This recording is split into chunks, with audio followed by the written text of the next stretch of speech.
आज हम यूके का नॉर्मल जनरल प्रेजेंटेशन स्टार्ट करेंगे ताकि काउंसलिंग के लिए थोड़ा सा नॉलेज हम गेन कर पाए। वैसे ऑब्वियसली मैं कोशिश करूँगी कि 4 दिन में सारे जो इम्पोर्टेंट पॉइंट्स हैं वो मैं कवर कर लूँ, पर ये चीज़ें प्रैक्टिस के साथ ही आएगी। एंड बस आपको यहाँ पे बोल रही हूँ, वो पॉइंट्स आप ध्यान में रखिए। ओके, सो आज हम जो पॉइंट्स डिस्कशन के लिए कवर करेंगे वो है की फैक्ट्स यूके के, पर्टिकुलरली यूके में कौन से पॉइंट्स है वो। एंड फिर दूसरा होगा कि why study in UK, UK में स्टडी हमें क्यों करनी चाहिए, स्टूडेंट के वर्क राइट्स क्या हैं, types of universities in UK, bachelors and masters, मतलब किस तरीके के bachelors and masters program UK में अवेलेबल है, foundation, diploma and pre masters program क्या होता है और उनका यूज़ हम कैसे करेंगे और कौन से प्रोफाइल में करेंगे, and most important top up programs and credit transfer, क्योंकि काफ़ी सारे काउंसलर्स को अभी भी top up programs and credit transfer के बारे में पता नहीं है। सो हम पहला ऑब्वियसली हम यूके के मैप के बारे में समझ लेते हैं, कौन सी सिटीज़ है उसके बारे में हम समझ लेते हैं। तो जनरली जो यूके है वो पर्टिकुलरली 4 काउंटीज़ का बना हुआ एक नेशन है, एंड इसीलिए उसको यूनाइटेड किंगडम कहा जाता है। जैसे यूके जो बना है वो इंग्लैंड का बना है, स्कॉटलैंड का बना है, नॉर्दर्न आयरलैंड एंड वेल्स का बना है। ओके, तो ये जो 4 काउंटीज़ है, या हम ऐसा कहेंगे कि 4 जो छोटे छोटे नेशन है उसका बना हुआ एक यूके है, और इसीलिए उसको यूनाइटेड किंगडम कहा जाता है। इंग्लैंड का जो कैपिटल सिटी है वो हम हर किसी को पता है कि ऑब्वियसली वो लंदन है। एंड स्कॉटलैंड, एडिनबर्ग उसकी कैपिटल सिटी है। नॉर्दर्न आयरलैंड, अब काफ़ी सारे लोगों को मैं नॉर्दर्न आयरलैंड की बात करूँ तो हमें याद रखना है कि आयरलैंड एक अलग कंट्री है जो कि यूरोपियन कंट्री है, एंड नॉर्दर्न आयरलैंड ये जो है वो एक अलग ही कंट्री है जो यूके का एक पार्ट है। सो आयरलैंड अलग नहीं, मतलब कि आयरलैंड अलग है और नॉर्दर्न आयरलैंड अलग है। सो नॉर्दर्न आयरलैंड का जो कैपिटल है वो है बेलफास्ट, एंड वेल्स जो है यहाँ पे हम लिखेंगे बेलफास्ट जो है वो कैपिटल सिटी है। काफ़ी सारे लोगों को इसके बारे में भी पता नहीं होगा। एंड जो वेल्स है उसका कैपिटल सिटी है कार्डिफ। सो अभी पर्टिकुलरली जब हम ये स्टूडेंट्स को काउंसलिंग करते हैं तो काफ़ी सारे स्टूडेंट्स ऐसे आपको मिलेंगे जो ऐसा बोलेंगे कि मेरे फ्रेंड्स जो है वो स्कॉटलैंड में है, या मेरे फ्रेंड्स जो है वो बेलफास्ट में है या कार्डिफ में है। तो काफ़ी बार मैंने कुछ काउंसलर्स को ऐसा देखा है कि वो लोग ब्लैंक हो जाते हैं, क्योंकि उन्होंने जो रिसर्च किया हुआ होता है या जितना भी उन्होंने काम किया हुआ होता है वो सिर्फ और सिर्फ इंग्लैंड के ऊपर ही किया हुआ होता है। सो बाकी जो नेशन है, मतलब कि बाकी जो काउंटीज़ हैं उसके बारे में उनको पता ही नहीं होता। ये तो पता है क्योंकि स्कॉटलैंड है, लेकिन स्कॉटलैंड कहाँ पे आया है, स्कॉटलैंड पर्टिकुलरली किस तरीके से वर्क करता है, वहाँ पे स्टूडेंट्स को किस तरीके के प्रोग्राम्स मिलेंगे वो उनको पता नहीं होता। Same northern Ireland and Wales के बारे में भी नहीं। हमें ये ध्यान रखना है कि बहुत कम स्टूडेंट्स हमें मिलेंगे कि जो Scotland, northern Ireland and Wales में जाने की इच्छा रखेंगे, क्योंकि जनरली हमारे आसपास या तो फिर स्टूडेंट्स के जो भी एक्वेंटेंस होंगे या फ्रेंड्स होंगे, फैमिलीज होंगे, वो सारे के सारे इंग्लैंड में ही बसे हैं। तो जनरली वो लोग वही बोलेंगे कि भाई पर्टिकुलरली मुझे या तो लंदन में जाना है, मैनचेस्टर में जाना है, बर्मिंघम में जाना है, लीड्स में जाना है, प्रेस्टन जाना है। वो लोग ऐसा नहीं बोलेंगे कि मुझे मतलब ग्लासगो में भेजो या एडिनबर्ग में भेजो, वो ये बातें नहीं करेंगे। पर एज अ काउंसलर हमें पता होना चाहिए कि यूके में इंग्लैंड के अलावा दूसरा पार्ट भी है जो हमें आना चाहिए, जो हमारे नॉलेज में होना चाहिए। काफ़ी स्टूडेंट्स हमने ऐसे देखे हैं कि काउंसलिंग के टाइम पे जब हम उन्हें पूछते हैं कि कौन सी कंट्री के लिए आपको जाना है, तो वो हमें ये कहते हैं कि उन्हें लंदन जाना है। उन्हें ये भी पता नहीं होता कि जो लंदन है वो सिटी है इंग्लैंड का, यूके का। भरूच में पर्टिकुलरली हमें काफ़ी ऐसा क्राउड मैंने देखा है कि लंदन जो है वो उनके लिए, London is equal to UK है उनके लिए। ये हमें ध्यान रखना है कि हमें स्टूडेंट को उस टाइम पे बताना भी है कि ओके जो लंदन है वो इंग्लैंड में आया हुआ है, लंदन सिटी अलग है एंड ऑब्वियसली दूसरी सिटी से वो एक अलग ही पड़ जाता है सिटी। अब पॉपुलर सिटीज़ के बारे में हम बात करें तो popular cities London, Manchester, Sheffield, Cardiff again हमने बात किया कि ये वेल्स का पार्ट है, मतलब वेल्स का कैपिटल है, बर्मिंघम, एडिनबर्ग स्कॉटलैंड का कैपिटल सिटी है, न्यू कैसल ग्लासगो अगेन जो सिटी है वो स्कॉटलैंड की सिटी है, एंड बेलफास्ट जो है वो नॉर्दर्न आयरलैंड में आई हुई सिटी है। कंटिन्यूस अगर आप डायरेक्ट फ्लाइट लेते हो तो इंडिया से यूके का travel time 9 hours by flight है, जो आप इजीली पहुंच जाओगे एंड इनफैक्ट थकान भी नहीं होगी। एंड करेंसी जो है वो है स्टर्लिंग पाउंड, क्योंकि ये जो पाउंड जो है वो दूसरी कंट्री का भी है, पर हमें ध्यान रखना है कि यूके में जो है वो स्टर्लिंग पाउंड है।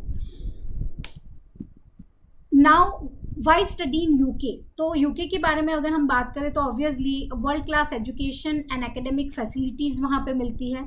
Institution consistently ranked among the best in the world है, जैसे यूनिवर्सिटी ऑफ कैम्ब्रिज के बारे में बात करें या ऑक्सफोर्ड के बारे में बात करें या यूसीएल के बारे में बात करें, तो ये वर्ल्ड की टॉप रैंक इंस्टीट्यूशन में से मतलब इसका कवर होते हैं ये सारे जो इंस्टीट्यूशंस हैं। Numerous points of specialisations to study, अब इसके बारे में अगर मैं बात करूं तो numerous points of specialisation to studies का क्या मतलब हुआ? इसका मतलब ये हुआ कि काफ़ी सारे स्टूडेंट्स आपको ऐसे मिलेंगे कि जिनको बैचलर्स डिग्री इन स्पोर्ट्स करना है या बैचलर्स डिग्री इन ब्यूटी करना है। अब ध्यान रखिएगा कि जनरली आपको कनाडा, ऑस्ट्रेलिया एंड यूएस की अभी मैं बात नहीं करूंगी, लेकिन मैं अगर न्यूजीलैंड की बात करूं तो यहाँ पे आपको डिप्लोमाज मिल सकते हैं, लेकिन आपको बैचलर्स डिग्री स्पोर्ट्स में या तो फिर फैशन डिज़ाइनिंग में या तो फिर पर्टिकुलरली ब्यूटी में, ऐसे में मेकअप आर्टिस्ट में, मेकअप में, यहाँ पे आपको बैचलर्स डिग्री इन कंट्रीज़ में आपको नहीं मिलेगी। लेकिन यूके एक ऐसी कंट्री है कि जहाँ पे आप उंगली रखोगे वो स्पेशलाइजेशन आपको मिलेगा एंड ईजीली एडमिशन भी इसमें हो जाते हैं। एडमिशन पॉसिबल विदाउट IELTS, तो जनरली आपको पता ही होगा कि जब नॉन इंग्लिश स्पीकिंग कंट्री के स्टूडेंट के एडमिशन की बात होती है तो यूनिवर्सिटीज़ जो है वो स्टूडेंट का एक सर्टेन लेवल का इंग्लिश चाहती है, एंड ये सर्टेन लेवल का इंग्लिश लेने के लिए या तो हम IELTS प्रोवाइड करते हैं, मतलब international English language testing system जो IELTS स्कोर कार्ड है, या तो हम PTE देते हैं, या तो फिर हम TOEFL देते हैं, या तो फिर हम डुओलिंगो देते हैं, या तो फिर काफ़ी बार हम स्टूडेंट की 12th की मार्कशीट में, मतलब कि 12th के एग्जाम में अगर स्टूडेंट ने इंग्लिश में 70 या 65 स्कोर्स है तो स्टूडेंट का विदाउट IELTS भी एडमिशन पॉसिबल हो जाता है। तो अगर ये क्राइटेरिया अगर स्टूडेंट फुलफिल करता है कि मीडियम ऑफ इंस्ट्रक्शन प्रोवाइड करता है, अगर बैचलर्स डिग्री आपकी पर्टिकुलरली कुछ यूनिवर्सिटीज़ जो रैंक यूनिवर्सिटीज़ इंडिया की है वहाँ से हुआ है एंड आप मीडियम ऑफ इंस्ट्रक्शन प्रोवाइड करते हो, मीडियम ऑफ इंस्ट्रक्शन का मतलब है कि आपका बैचलर्स डिग्री इंग्लिश मीडियम से हुआ है एंड आपके 12th में इंग्लिश सब्जेक्ट में 70 और 75 या तो कुछ कुछ इंस्टीट्यूशन 60 और 65 भी एक्सेप्ट करता है,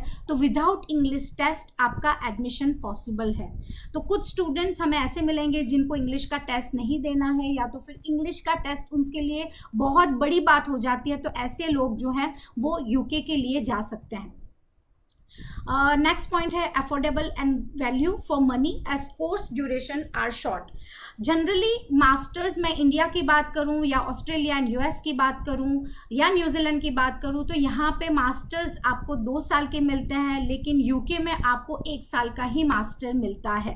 2 साल के मास्टर्स में या तो आपको इंटर्नशिप मिलेगी या तो फिर रिसर्च प्रोग्राम होगा आपका। सो जनरली यूके जो है उनका जो ड्यूरेशन है बैचलर्स एंड मास्टर्स दोनों का वो कम है दूसरी कंट्रीज़ के कंपैरिजन में। जैसे मैं अगर इंजीनियरिंग की बात करूं तो इंडिया में हम कोई भी इंजीनियरिंग प्रोग्राम देखें like bachelor of computer engineering, mechanical या आर्किटेक्ट प्रोग्राम, जैसे आर्किटेक्ट इंडिया में 5 साल का होता है, बैचलर ऑफ इंजीनियरिंग कोई भी इंजीनियरिंग स्ट्रीम इंडिया में 4 साल का होता है, लेकिन यूके में इंजीनियरिंग एंड आर्किटेक्ट प्रोग्राम या तो फिर कोई भी बैचलर्स प्रोग्राम जो है वो 3 साल का होता है। तो जो कोई स्टूडेंट बहुत कम टाइम में अपना बैचलर्स कंप्लीट करना चाहता है वो यूके कर सकता है, क्योंकि 3 साल में आपको इंजीनियरिंग कोई भी कंट्री नहीं देगा, ना ही यूएस देगा, ना ही आपको न्यूजीलैंड देगा। ये एक यूके ही है जो आपको engineering and architect program, obviously business programs तो हैं ही, दूसरे साइंस प्रोग्राम्स भी हैं, लेकिन यही एक ऐसी कंट्री है जो 3 साल के टेक्निकल प्रोग्राम्स भी प्रोवाइड करता है।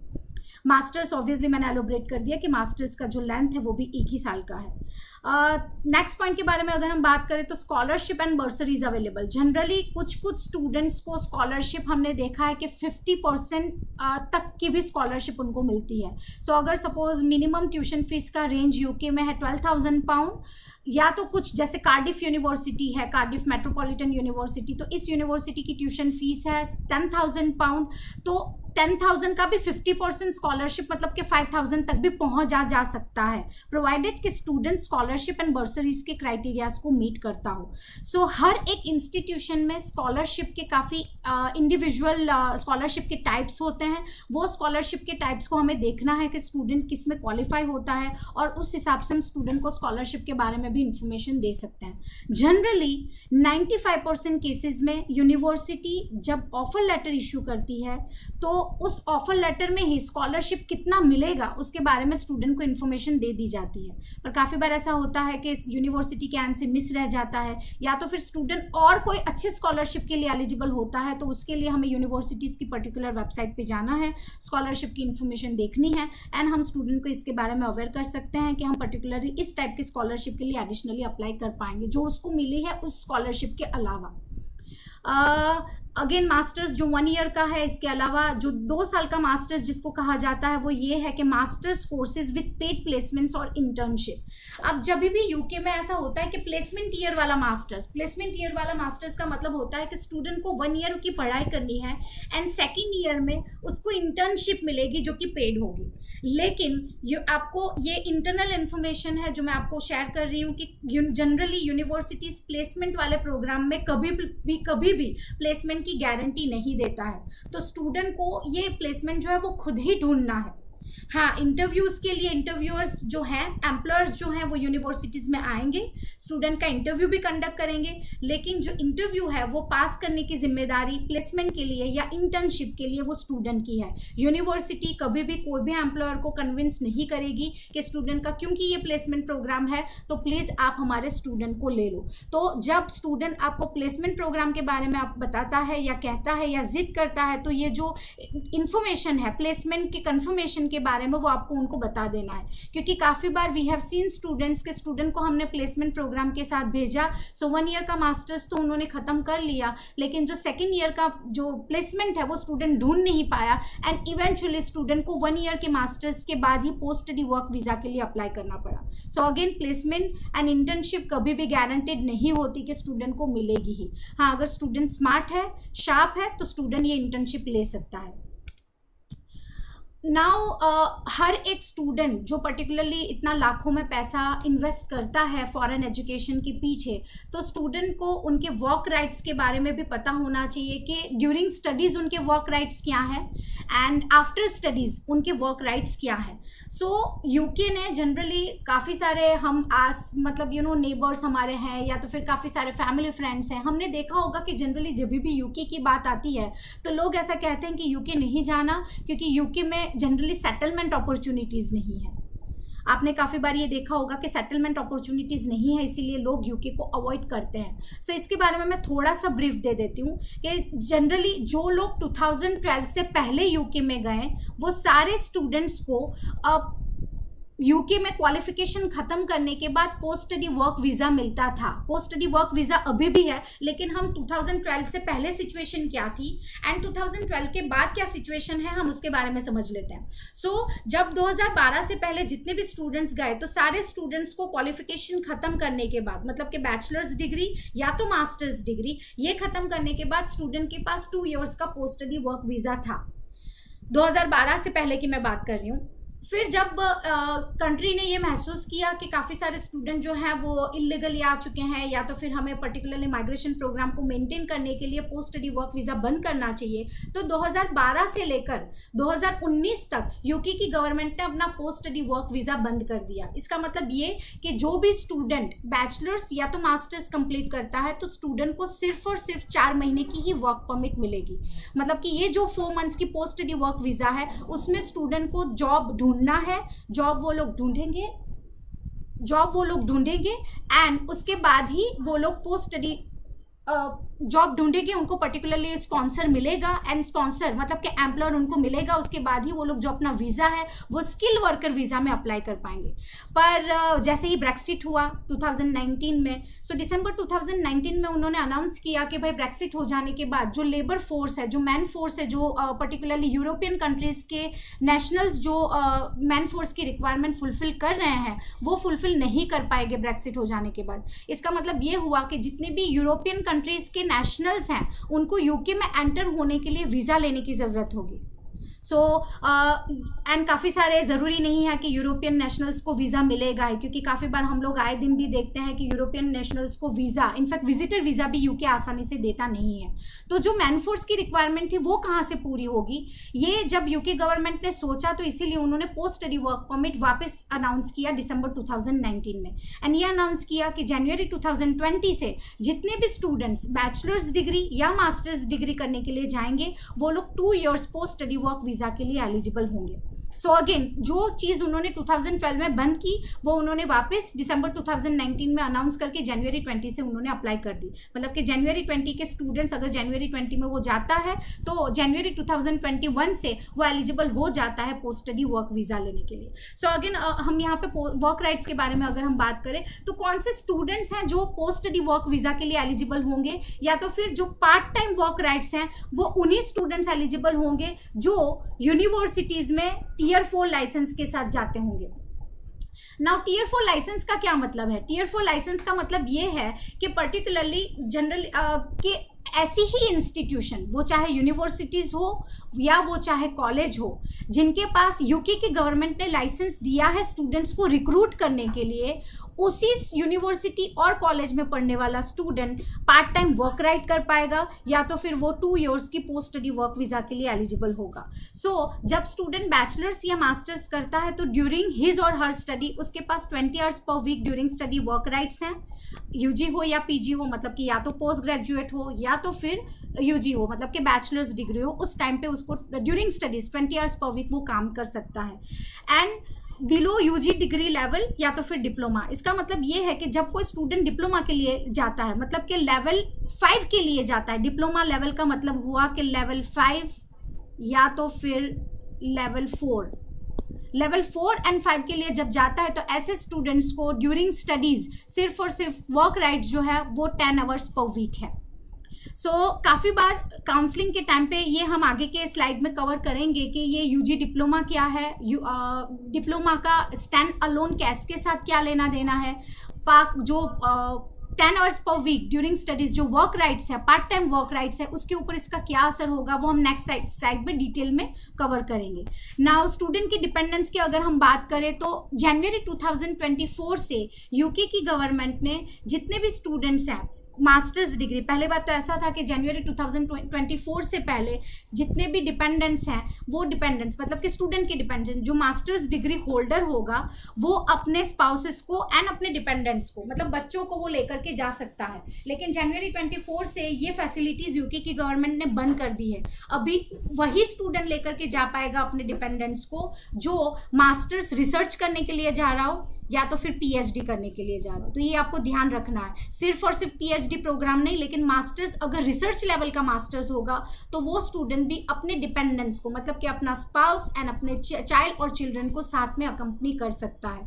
तो अगर मास्टर्स रिसर्च डिग्री है या तो फिर पीएचडी है तो उसका जो हस्बैंड या वाइफ है स्टूडेंट का उसको फुल टाइम वर्क राइट्स मिलेंगे जो अभी भी कंटिन्यूस है। मतलब कि जो दिसंबर 2023 में जिसके प्रोग्राम स्टार्ट होंगे वो सारे स्टूडेंट्स अपने डिपेंडेंट्स को लेकर जा सकते हैं एंड उनके हस्बैंड को या वाइफ को फुल टाइम वर्क राइट्स मिलेगा जनवरी 2024 से पहले।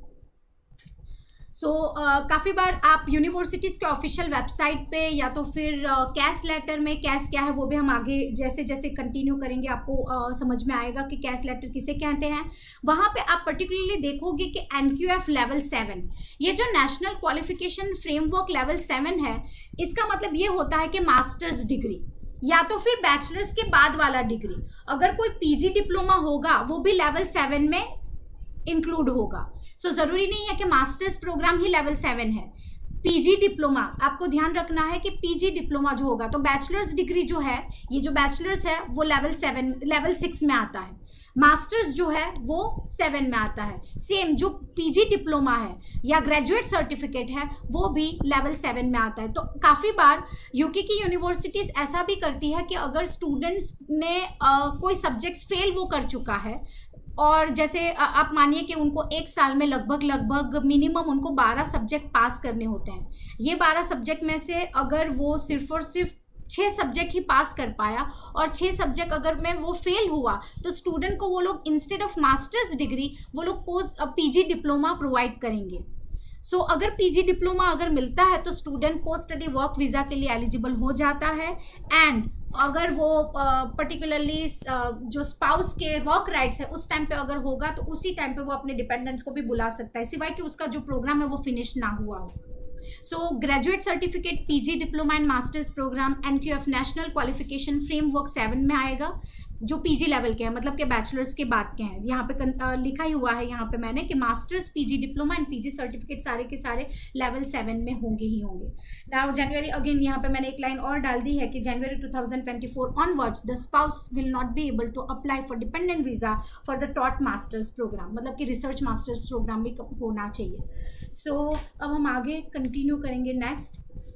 अभी जनरली जब भी आप यूके की बात करोगे तो यूके में आपको कॉलेज जैसा कोई भी वर्ड सुनाई नहीं देगा, क्योंकि 2012 से पहले जितने भी कॉलेजेस थी जिसके पास टीयर 4 का लाइसेंस नहीं था, वो सारी कॉलेजेस ने बहुत सारे स्टूडेंट्स के साथ फ्रॉड किए, या तो फिर स्टूडेंट ही फ्रॉड थे, हम ऐसा कहेंगे तो चलेगा, क्योंकि वो स्टूडेंट्स वहाँ पे जाते हैं कॉलेज के नाम पे, मतलब जनरली जो यूके सिटीज़न है वो अपने घर पे ही कॉलेज रन करता है, वो बंद हो जाती है, एंड जो स्टूडेंट है उसका जो स्टेटस है वो इलीगल हो जाता है। सो 2012 अप्रैल 2012 के बाद यूनिवर्सिटीज़ एंड कॉलेजेस के पास टीयर 4 का लाइसेंस होना चाहिए स्टूडेंट्स को रिक्रूट करने के लिए, ये ध्यान रखना है। सो जनरली बहुत 99.9% केसेस में कोई भी कॉलेज का वर्ड आपके पास नहीं आएगा, क्योंकि जो मेन रिक्रूटर्स हैं, जो स्टूडेंट्स हमें भेजने हैं, या यूनिवर्सिटीज़ इंस्टीट्यूशन जो पर्टिकुलरली स्टूडेंट्स को लेगी वो यूनिवर्सिटीज़ ही होगी, वो कॉलेज नहीं होगी।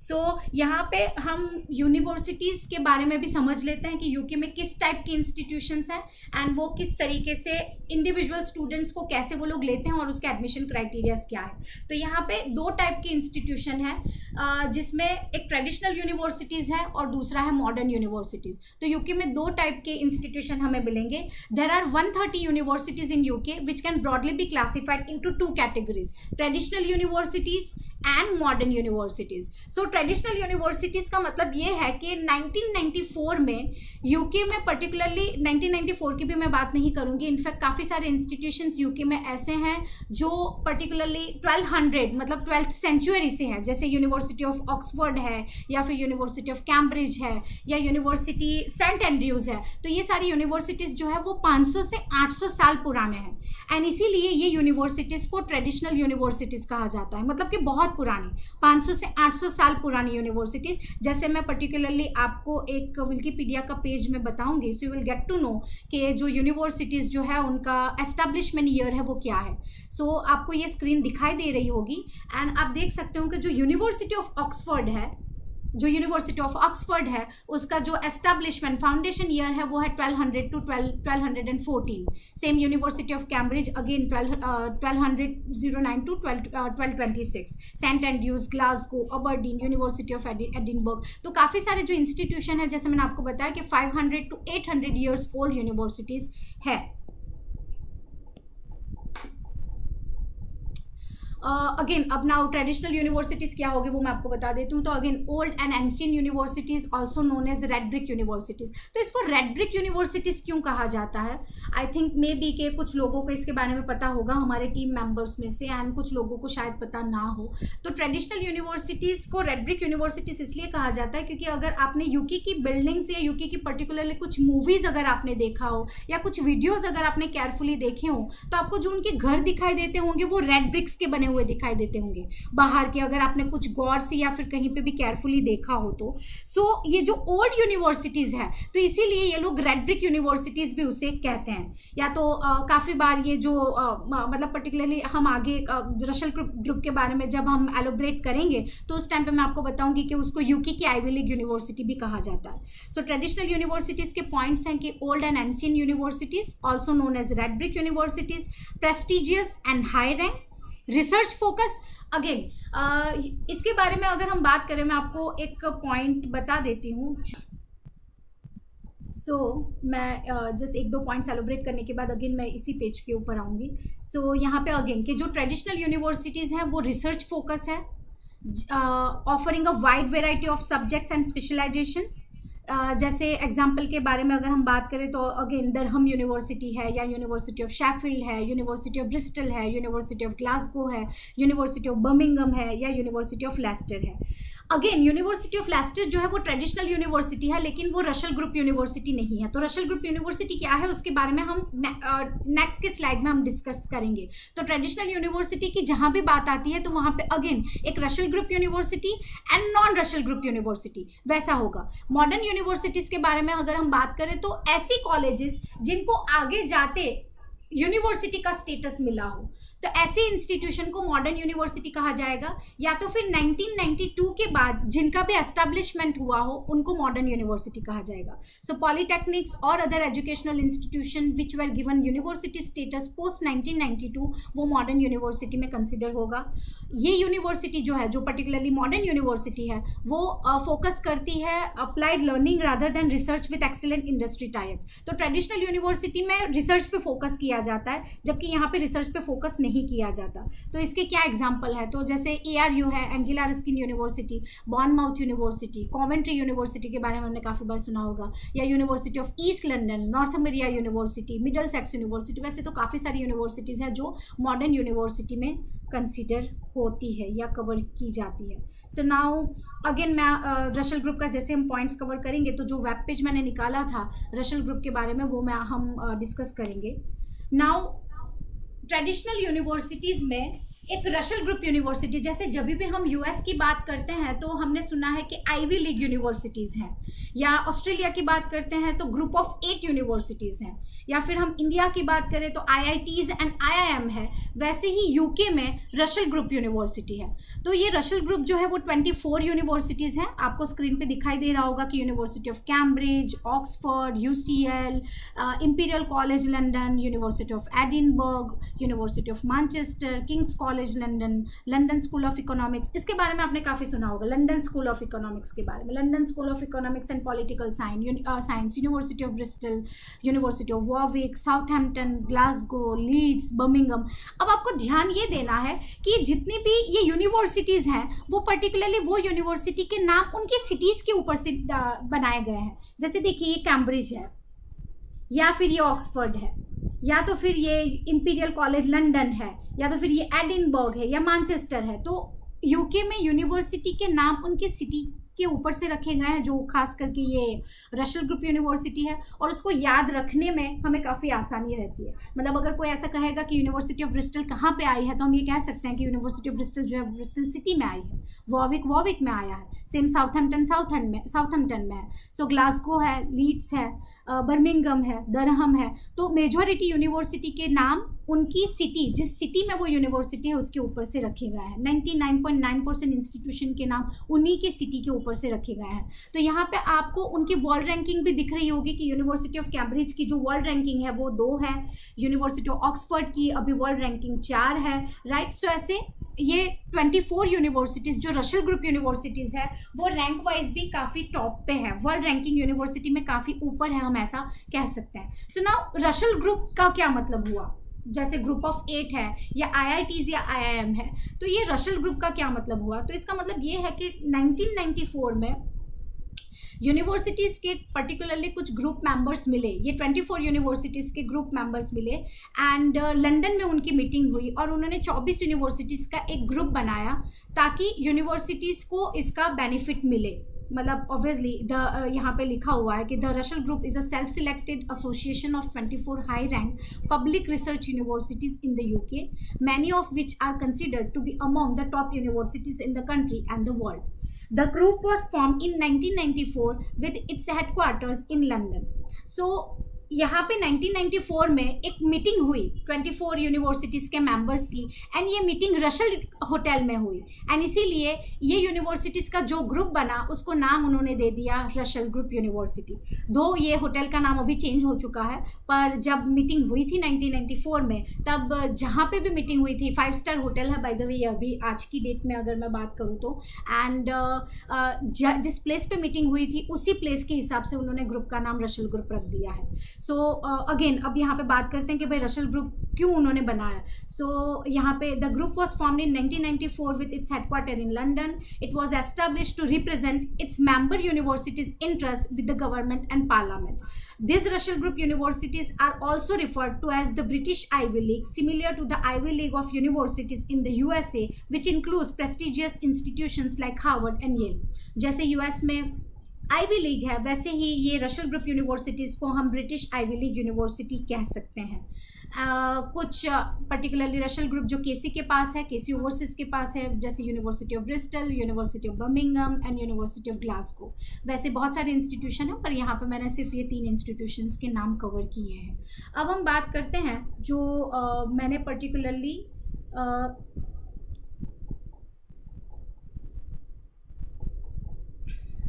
Okay.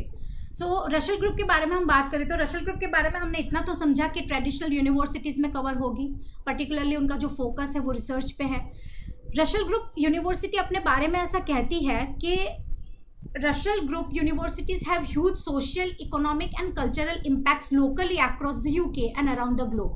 They produce more than two-thirds of the world leading research produce in UK universities and support more than 260,000 jobs across the country. मतलब यूके में पर्टिकुलरली 260,000 जॉब्स तो यही लोग प्रोड्यूस करते हैं.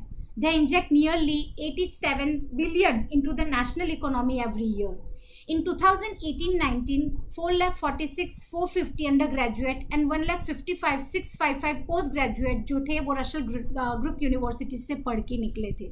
So 32% of students are of non-UK nationality attracted to our universities by the quality, relevance and reputation of research. तो रशल group university के बारे में जब आप स्टूडेंट के साथ बात करें तब आपको ये पॉइंट्स भी ध्यान रखने हैं कि रशल ग्रुप यूनिवर्सिटीज़ का क्या वैल्यू है और किस तरीके से जो वर्ल्ड के दूसरे स्टूडेंट्स हैं वो रशल ग्रुप यूनिवर्सिटीज़ में पढ़ाई करने के लिए अट्रैक्ट होते हैं. अब हम वापस स्लाइड के ऊपर जाते हैं. ओके, सो ये रशल ग्रुप ये पॉइंट हमने कवर कर लिया है.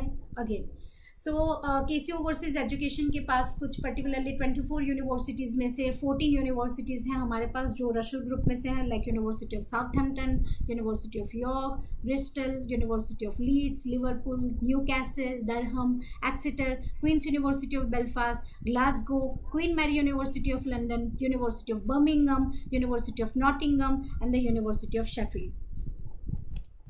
नॉन रशल ग्रुप यूनिवर्सिटी लेकिन ट्रेडिशनल यूनिवर्सिटीज़. तो हमने आगे पॉइंट्स कवर किया है कि सारी traditional universities Russell group university नहीं है. सो वैसे ही ये स्लाइड आपको पर्टिकुलरली ऐसा बताएगी जो 24 यूनिवर्सिटीज़ में से ग्रुप में से नहीं आती है लेकिन फिर भी ओल्ड रिसर्च बेस्ड यूनिवर्सिटी है एंड ट्रेडिशनल यूनिवर्सिटी है. सो जैसे लैंकास्टर यूनिवर्सिटी है या यूनिवर्सिटी ऑफ बाथ है, Cranfield University, University of St Andrews, University of Aberdeen, Loughborough University, University of Leicester, Heriot Watt, University of Surrey, Strathclyde, University of East Anglia, University of Dundee, City University of London, Royal Holloway University of London, Brunel and Swansea University. हाँ, so now most important. So आगे की slide में हमने ये तो देख लिया कि जनरली यूके इसलिए भी लोग करना चाहते हैं क्योंकि यूके में जो बैचलर्स एंड मास्टर्स प्रोग्राम का जो ड्यूरेशन है वो काफ़ी कम है. मतलब बैचलर्स जनरली आपको 3 साल का मिलेगा, भले ही वो इंजीनियरिंग प्रोग्राम या तो फिर आर्किटेक्ट प्रोग्राम क्यों ना हो, एंड मास्टर्स जो है वो हमें अगेन 1 ही साल का मिलेगा, भले ही मतलब इंजीनियरिंग प्रोग्राम क्यों ना हो.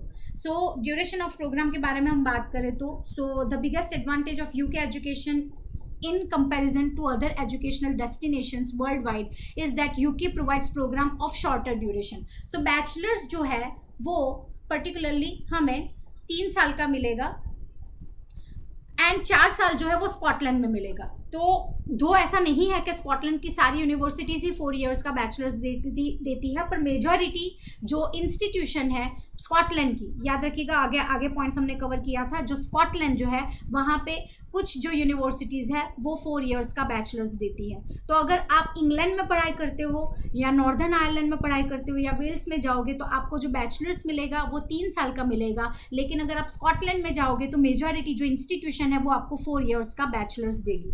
मास्टर्स अगेन 1 ईयर का मास्टर्स है, 2 इयर्स का आपको प्लेसमेंट एंड इंटर्नशिप के साथ मिलेगा। इंटर्नशिप क्या है वो भी मैंने आपको आगे एलोबरेट कर दिया है।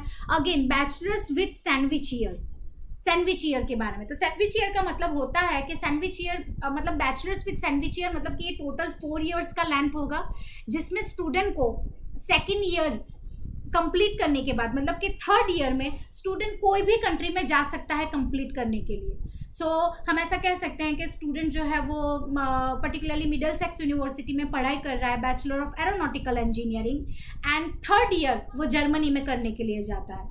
ये वही स्टूडेंट कर सकता है जिसका सैंडविच ईयर प्रोग्राम हो, एंड दूसरा उसकी यूनिवर्सिटी ने पर्टिकुलरली दूसरी कंट्रीज की इंस्टीट्यूशन के साथ टाई अप किया हो, तो आपको सैंडविच ईयर वाला प्रोग्राम भी मिलेगा जिसमें थर्ड ईयर में स्टूडेंट दूसरी कंट्री में जाता है पढ़ाई करने के लिए। जैसे गुजरात टेक्नोलॉजिकल यूनिवर्सिटी, हम GTU की बात करें या औरो यूनिवर्सिटी की बात करें, तो औरो यूनिवर्सिटी 2 मंथ्स 3 मंथ्स या तो फिर फर्स्ट सेमेस्टर या second semester, not first semester, at least एक सेमेस्टर दूसरी कंट्रीज के इंस्टीट्यूशन के साथ उन्होंने टाई अप किया है, जहाँ पे स्टूडेंट जाता है विजिटर वीज़ा पे और स्टूडेंट वहाँ पर एक्सचेंज प्रोग्राम में पढ़ाई करता है। तो ये जो सारे वीज़ाज होते हैं वो ध्यान रखिएगा, वो विजिटर वीज़ाज होते हैं, क्योंकि यहाँ पे आपको 6 महीने से कम रहना है।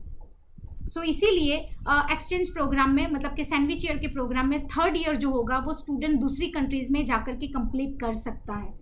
जर्मनी हुआ या फिर दूसरी यूरोपियन कंट्री हुई या तो फिर ऑस्ट्रेलिया हुआ, US हुआ, कहीं पर भी थर्ड ईयर वो कंप्लीट करेगा। जहाँ पे मैं सेमेस्टर की बात कर रही हूँ या विजिटर वीज़ा की बात कर रही हूँ, वो इंडिया के इंस्टीट्यूशन ने जो एक्सचेंज प्रोग्राम के साथ टाई अप किया है वहाँ पे वो विजिटर वीज़ा में पढ़ाई करेंगे। लेकिन पर्टिकुलरली ये जो सैंडविच ईयर होगा जहाँ पे उनको थर्ड ईयर कंप्लीट करना है, वो लोग one kind of short 1 year program के लिए स्टूडेंट वीज़ा पे वहाँ पर जाएंगे।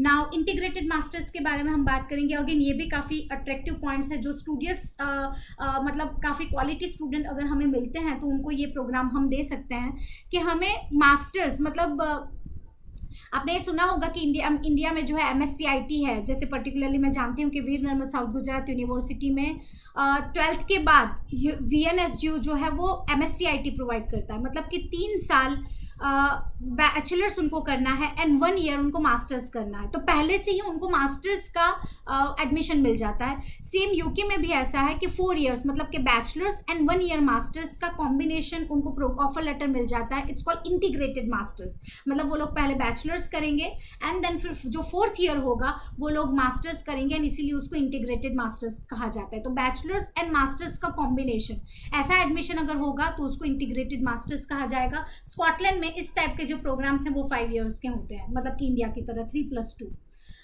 Integrated masters with sandwich year again 5 years, मतलब कि जहाँ पे आपको इंटर्नशिप करने के लिए आप सैंडविच ईयर, जैसे मैंने आगे बैचलर्स के प्रोग्राम में एलोबरेट किया कि आप दूसरी कंट्री में जा सकते हैं। लेवल ऑफ प्रोग्राम्स अगेन हम UG PG के बारे में हमने समझ लिया है। अब हम foundation, diploma and pre masters क्या है वो हम समझेंगे। सो जनरली यूके की यूनिवर्सिटीज़ ने ऑलरेडी ये डिफाइन करके तो रखा है कि जब कोई स्टूडेंट बैचलर्स के लिए अप्लाई करेगा इंडिया से या तो फिर वर्ल्ड से, तो मिनिमम एकेडमिक रिक्वायरमेंट क्या होनी चाहिए, बैचलर्स के लिए क्या होना चाहिए और मास्टर्स के लिए क्या होना चाहिए। तो जनरली बैचलर्स के एडमिशन रिक्वायरमेंट यूके में 60 to 70% है, मतलब कि इंडिया के 60 और 70% होने चाहिए कोई भी बैचलर्स डिग्री में एडमिशन लेने के लिए। लेकिन अगर कोई स्टूडेंट ऐसा है जिसके परसेंटेज 60 से कम है, 50 है या 45 है, तो ऐसे स्टूडेंट्स भी यूके में एडमिशन ले सकते हैं, लेकिन उनको 1 साल एडिशनल पढ़ाई करनी पड़ेगी। अगर कोई स्टूडेंट जो है उसके परसेंटेज 45 है तो वो फाउंडेशन प्रोग्राम के लिए जाएगा, जहाँ पे बैचलर्स प्लस 1 ईयर फाउंडेशन, मतलब कि टोटल 4 इयर्स उसको पढ़ाई करनी है। So foundation course and foundation degree, a foundation course is a 1 year preparation course for international students who need additional English language and academic preparation for entry into the first year of a bachelors degree at a UK university. तो अगर academic requirement जो meet नहीं करेगा या English की requirement meet नहीं करेगा, तो ऐसे सिचुएशन में उसके एकेडमिक रिक्वायरमेंट मतलब कि उसके परसेंटेज कितने हैं एंड उसके इंग्लिश में स्कोर्स कितने हैं, उसके हिसाब से उसको फाउंडेशन प्रोग्राम दिया जाएगा। So a foundation degree is a 2 year combined academic and vocational qualification equivalent to 2 years of a bachelor's degree and his standalone degree. अब हम डिप्लोमा के बारे में बात करेंगे। अगेन जो फाउंडेशन जहाँ पे भी होगा वहाँ पे टोटल प्रोग्राम की लेंथ, मतलब कि बैचलर्स डिग्री की लेंथ 4 ईयर्स हो जाएगी, मतलब 1 ईयर एडिशनल पढ़ना है एंड 3 जो साल है वो मेन डिग्री के ईयर्स होंगे। नाउ हम इंटरनेशनल ईयर 1 के बारे में बात करेंगे। तो सपोज मिनिमम रिक्वायरमेंट 60 है लेकिन स्टूडेंट के पास 50% है या 55% है, तो ऐसे स्टूडेंट को यूनिवर्सिटी ने ही अपने कॉलेज एस्टैब्लिश की है, उसी कॉलेज में स्टूडेंट पढ़ेगा, 1 ईयर कंप्लीट करेगा एंड 1 ईयर कंप्लीट करने के बाद उसको सेकेंड ईयर में ट्रांसफर मिलेगा। It's called international year 1 program. So international year 1 program में स्टूडेंट के जो प्रोग्राम की लेंथ होती है वो 3 साल ही होती है, लेकिन स्टूडेंट यूनिवर्सिटी में पढ़ाई नहीं करता, वो यूनिवर्सिटी के ही कैंपस में एक कॉलेज उन्होंने रखी हुई होती है, उसमें वो पढ़ाई करता है। ओके, सो यहाँ पे काफ़ी मतलब ये अच्छा ये हम कहेंगे कि यूनिवर्सिटीज़ प्रोवाइड करती है इस टाइप का बेनिफिट कि जहाँ पे स्टूडेंट के मतलब कि स्टूडेंट का एक ईयर एडवांस भी नहीं पढ़ना पड़ता एंड स्टूडेंट को मन चाहे इंस्टीट्यूशन में एडमिशन मिल जाता है। जैसे यूनिवर्सिटी ऑफ लेस्टर में अगर आपको एडमिशन लेना हो बिजनेस प्रोग्राम के लिए एंड मिनिमम रिक्वायरमेंट इज 70%, लेकिन अगर आपके 52% है फिर भी आपको इंटरनेशनल ईयर 1 प्रोग्राम में एडमिशन मिल जाएगा, जहाँ पे 1 ईयर आपको कॉलेज में पढ़ना है एंड सेकेंड ईयर आपको यूनिवर्सिटी में ट्रांसफर मिलेगा। ऑब्वियसली सेकेंड ईयर में जाने के लिए भी कुछ परसेंटेज स्टूडेंट को लाने होंगे जो मिनिमम 55 to 60% होते हैं एंड वी बिलीव कि वो स्टूडेंट पास ही कर लेता है। अगेन HNC के बारे में हम बात करें तो हायर नेशनल सर्टिफिकेट बहुत कम यूज़ होगा एंड इनफैक्ट ना के बराबर होगा। आपको HNC एंड HND के बारे में कुछ ज़्यादा knowledge to be very honest लेने की ज़रूरत नहीं है, लेकिन क्योंकि काफ़ी बार यूके की यूनिवर्सिटीज़ के ऑफिशियल वेबसाइट पे जब आप एडमिशन रिक्वायरमेंट चेक करोगे तो आपको HNC एंड HND इस तरीके के HNC एंड HND ये दोनों वर्ड आपको दिखेंगे। So higher national certificate is a 1 year course equivalent to the first year of a bachelors degree and higher national diploma is a 2-year course equivalent to the first 2 years of a bachelor's degree. So this qualification can be used to gain entry into universities in the final year of a bachelor's degree. So जैसे मैंने आपको elaborate किया कि HNC and HND मतलब कि हमें India में ऐसे उसका ज़्यादा यूज़ नहीं होगा, पर हाँ आप ऐसा कह सकते हैं कि नॉर्मल कॉलेज का सर्टिफिकेट जो होगा वो HNC में होगा एंड 2 years का डिप्लोमा होगा वो हायर नेशनल डिप्लोमा में कवर होगा। तो अगर कोई स्टूडेंट आपके पास ऐसा मिलता है जिसने HND किया हुआ है तो वो डिग्री के डायरेक्ट 3rd ईयर में हम उसको एडमिशन दिला सकते हैं। अब हम बात करते हैं प्री मास्टर्स की।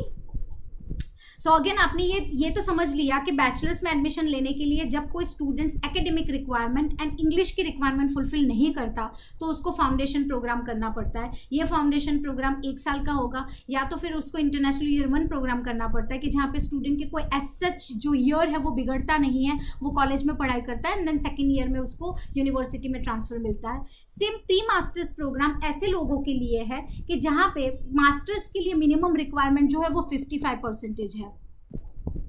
ओके, तो अगर कोई स्टूडेंट 55% की रिक्वायरमेंट फुलफिल नहीं करता या कोई स्टूडेंट के सिर्फ और सिर्फ 35% है बैचलर्स में, तो ऐसे स्टूडेंट को यूनिवर्सिटी 6 महीने का एक अलग से प्रिपरेटरी प्रोग्राम देगी। It's called pre masters program. तो स्टूडेंट को 6 महीने का प्री मास्टर्स का प्रोग्राम करना है एंड उसके बाद स्टूडेंट को मेन मास्टर्स प्रोग्राम में ट्रांसफर मिलेगा जो कि 1 साल का होगा। अगेन यहाँ पे भी आपके पास ऐसा भी हो सकता है कि स्टूडेंट के 60% हो लेकिन मिनिमम IELTS की रिक्वायरमेंट जो है वो 6 है या 6.5 है एंड स्टूडेंट के सिर्फ और सिर्फ 5.5 बैंड्स आए हैं, तो ये 5.5 बैंड्स वाला बच्चा दो इंग्लिश एकेडमिक रिक्वायरमेंट मीट कर रहा है लेकिन इंग्लिश की रिक्वायरमेंट मीट नहीं कर रहा है, तो ऐसे स्टूडेंट्स भी प्री मास्टर्स में एडमिशन ले सकते हैं। तो ध्यान रखना है कि ये जो फाउंडेशंस प्रोग्राम, डिप्लोमा या pre masters program academic and English की रिक्वायरमेंट या तो दोनों की रिक्वायरमेंट स्टूडेंट मीट नहीं करता है तो ऐसे सिचुएशन में हमें काफ़ी हेल्पफुल होता है। So a pre masters programme is for international students who need to improve and develop their academics, research and seminar skills ahead of a master's degree. This course varies in length from 10 weeks to 12 weeks. It offers a route to a postgraduate degree in several disciplines and is suitable for students who do not meet the academic requirements for admission into a postgraduate course and want to change the discipline from undergraduate degree to postgraduate degree. Again हाँ, यहाँ की अगर हम बात करेंगे तो आपको ऐसा होगा कि जैसे मास्टर ऑफ कंप्यूटर साइंस करना है लेकिन स्टूडेंट ने बैचलर ऑफ बिजनेस एडमिनिस्ट्रेशन किया है, इंग्लिश की रिक्वायरमेंट भी वो मीट कर रहा है और एकेडमिक रिक्वायरमेंट भी मीट कर रहा है, पर मास्टर ऑफ कंप्यूटर साइंस में उसी को एडमिशन दिया जाएगा कि जिसने बैचलर ऑफ कंप्यूटर साइंस किया हो या बैचलर ऑफ कंप्यूटर इंजीनियरिंग किया हो। पर अगर कोई स्टूडेंट कीन है कि मुझे बीबीए कंप्लीट करने के बाद मास्टर ऑफ कंप्यूटर साइंस करना है, तो ऐसा स्टूडेंट प्री मास्टर्स लेकर के मास्टर ऑफ कंप्यूटर साइंस में एडमिशन ले सकता है। इनफैक्ट लास्ट ईयर हमने एक स्टूडेंट जिसने 12th में फिजिक्स, केमिस्ट्री एंड बायोलॉजी किया था, उसको हमने यूके में बैचलर ऑफ कंप्यूटर साइंस दिया बर्मिंघम सिटी यूनिवर्सिटी में। सो ये जो पाथवे प्रोवाइडर्स हैं वो स्टूडेंट अगर अपना डिसिप्लिन चेंज करना चाहता है तो ऐसे टाइम पे भी काफ़ी यूज़फुल रहते हैं। लास्ट पॉइंट जो हम अभी डिस्कस करेंगे वो है top up programs and credit transfer program. ये दोनों टर्मिनोलॉजी आप समझ लीजिएगा अगर आपको यूके में काम करना है तो। पर्टिकुलरली क्रेडिट ट्रांसफ़र आपको काफ़ी जगहों पे काम लगेगा, वो चाहे ऑस्ट्रेलिया हो, वो चाहे यूएस हो, यूके में तो है ही है, लेकिन वो चाहे कनाडा हो, क्रेडिट ट्रांसफ़र आपको काफ़ी काम लगेगा। मैं नॉर्मल टॉप अप प्रोग्राम्स के बारे में आपको समझा देती हूँ कि what is top up program. Top up program का मतलब ये है कि student generally top up program का मतलब होता है 1 साल की बैचलर्स डिग्री, 1 साल की बैचलर डिग्री। अगर स्टूडेंट ने, जैसे इंडिया में आपने देखा होगा कि जीटीयू या फिर काफ़ी सारी यूनिवर्सिटीज़ डिप्लोमा देती हैं 3 साल का, तो अगर स्टूडेंट ने 12th ग्रेड के बाद 3 इयर्स का डिप्लोमा किया है, डिप्लोमा इन कंप्यूटर इंजीनियरिंग या तो फिर कोई भी प्रोग्राम डिप्लोमा अगर किया है 3 साल का, तो स्टूडेंट को डायरेक्टली बैचलर्स के लास्ट ईयर में एडमिशन मिलेगा। मतलब कि उसका जो बैचलर्स है वो 1 ही साल का हो जाएगा। It's called top up program. तो इससे स्टूडेंट को फ़ायदा ये होगा कि उसको 1 ही साल का बैचलर्स मिलता है एंड स्टूडेंट 2 इयर्स की पोस्ट स्टडी वर्क परमिट के लिए एलिजिबल हो जाता है। So a top up degree is equivalent to the final year of a bachelors degree. This 1 year course are aimed to at students who have previously completed a related foundation level degree और an HND, मतलब again higher national diploma, and provide a route for students to directly enter the final year of a bachelors degree. पर ये उन्हीं लोगों के लिए है जिन्होंने डिप्लोमा सेम डिसिप्लिन में किया हो। तो अगर आपने डिप्लोमा या तो फिर बैचलर्स डिग्री, जैसे हमारा भरूच में अभी एक केस चल रहा है कि 2 स्टूडेंट्स हैं जिन्होंने बैचलर्स 2nd ईयर तक ही कंप्लीट किया है। तो एक ने बैचलर ऑफ बिजनेस एडमिनिस्ट्रेशन किया है और एक ने बैचलर ऑफ साइकोलॉजी किया है।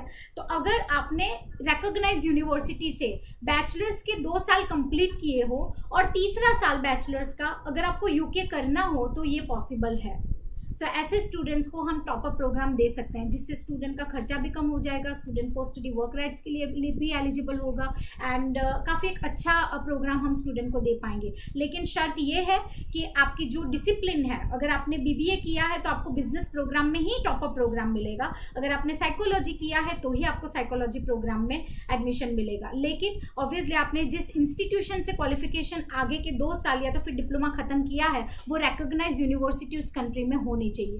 कोई भी आपने नॉट रिकॉग्नाइज यूनिवर्सिटी से अगर आपने 2 साल ख़त्म किए हैं या तो फिर डिस्टेंस लर्निंग क्वालिफिकेशन किया है तो आपको कोई भी क्रेडिट ट्रांसफ़र नहीं मिलेगा, मतलब कि कोई भी last year top up program में आपको एडमिशन नहीं मिलेगा। So generally top up program and credit transfer हम ऐसा कह सकते हैं कि सेम लेवल के और सिमिलर ही यूज़ उनका होता है, हम ऐसा कह पाएंगे। लेकिन टॉप अप प्रोग्राम में डायरेक्टली आपको 3rd ईयर में एडमिशन मिल जाता है, जहाँ पे क्रेडिट ट्रांसफ़र में हमें यूनिवर्सिटी के ऊपर डिपेंड करना पड़ता है कि वो हमें कौन सी ईयर में हमें एडमिशन देगा। So now what is credit transfer वो हम समझ लेते हैं। सो आप ऐसा कहते हो कि हमारे पास एक स्टूडेंट है जिसने बैचलर्स ऑफ कंप्यूटर साइंस का 1 ईयर ख़त्म किया है एंड यूके में वो bachelor of computer science again from the beginning करना चाहता है, पर 1 ईयर इंडिया में वो ख़त्म कर चुका है। सो ऐसे सिचुएशन में हमें स्टूडेंट का पहले बैचलर ऑफ कंप्यूटर साइंस का यूके की यूनिवर्सिटी का एडमिशन लेटर लाना होगा। एडमिशन लेटर आने के बाद हम यूके की यूनिवर्सिटी को ये रिक्वेस्ट करेंगे कि मैंने मेरी कंट्री से रिकॉग्नाइज यूनिवर्सिटी से 1 ईयर कंप्लीट किया है, जिसकी मार्कशीट भी है मेरे पास, और आप अपना सिलेबस चेक करो और अगर मुझे कोई सब्जेक्ट्स आप वेव्ड ऑफ कर सकते हो तो वो मुझे वेव्ड ऑफ करके दो। जनरली वर्ल्ड की जो टॉप 5 कंट्रीज़ हैं या तो फिर जो अच्छी यूनिवर्सिटीज़ होगी वो सब्जेक्ट्स वाइज स्टूडेंट को पढ़ाती है। मतलब इसमें ऐसा नहीं होता जो हम जनरली 11th एंड 12th में पढ़ें कि इतने सब्जेक्ट्स आपको कंप्लीट करने हैं और उसी टाइम पे पढ़ने हैं।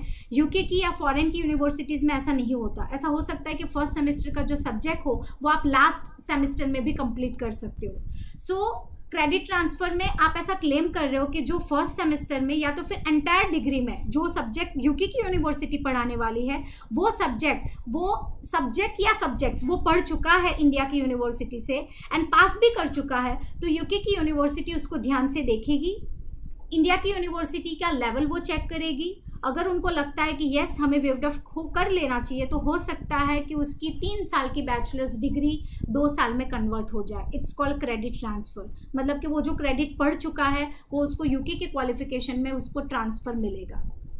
सो आज मुझे इतने ही पॉइंट्स कवर करने थे जो मैंने कर लिए हैं। इसके अलावा अगर आपको कोई क्वेश्चन हो जो पॉइंट्स हमने कवर किए हैं तो आप प्लीज़ मुझे पूछ सकते हैं।